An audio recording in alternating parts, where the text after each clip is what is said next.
អ្នកអរគ្នានឹងដែរទទួលបាន gift ពីខាងបង Chris Bella Cambodia ក៏បាន send gift ឲ្យខ្ញុំហើយឡើងមក unboxing ដល់អ្នកគ្នាចង់ដឹងថាតើខាងក្នុងហ្នឹងខ្ញុំទទួលបានអីគេដែរ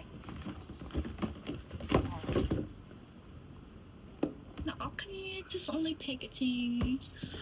ពណ៌ឡើងខាត់ឈីហ្មងអ្នកអរគ្នាស្អាតខ្លាំង wow my favorite color អ្នកអរគ្នាពណ៌ខាងក្រៅក្នុងហ្នឹងយើងបានតាមជាមួយនឹង ម៉ូតកាបូបហ្នឹងហើយ yes just only this Sprite wow អ្នកអរគ្នា so the bag ស្អាតខ្លាំងអ្នកអរគ្នាមកស្បែកអ្នកអរគ្នាមកបាន wow I love it អ្នកអរគ្នាស្អាតខ្លាំងស្បែកស្អាតខ្លាំងអ្នកអរគ្នាខាងក្នុងនេះយើងមានពីមានខ្សែខ្លីមួយសម្រាប់ shoulder bag ហើយសម្រាប់អ្នកគេដែលគាត់ស្រឡាញ់បែបចង់ speed បែបវែងអីក៏ដាក់ខ្សែនេះមួយទៀតបានគេឲ្យមកពីខាងក្រៅមួយហើយខាងក្នុងនេះមួយទៀតហើយសម្រាប់ព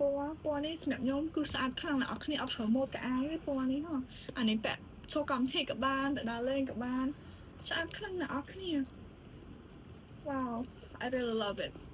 អញ្ចឹងខាងគាត់ក៏មាន grand opening នៅថ្ងៃទី29ដែរអ្នកនរគ្នាហើយសម្រាប់បងមិត្តនារីណាដែលគាត់ឆ្លាញ់ម៉ូតកាបូបអត់ចង់ដឹងថាទិញអីគេអ្នកនរគ្នាអាចចូលមើលនៅក្នុង page Chris Bella Cambodia បានមានជម្រើសឲ្យអ្នកនរគ្នាជ្រើសច្រើនមែនតើអ្នកនរគ្នាហើយ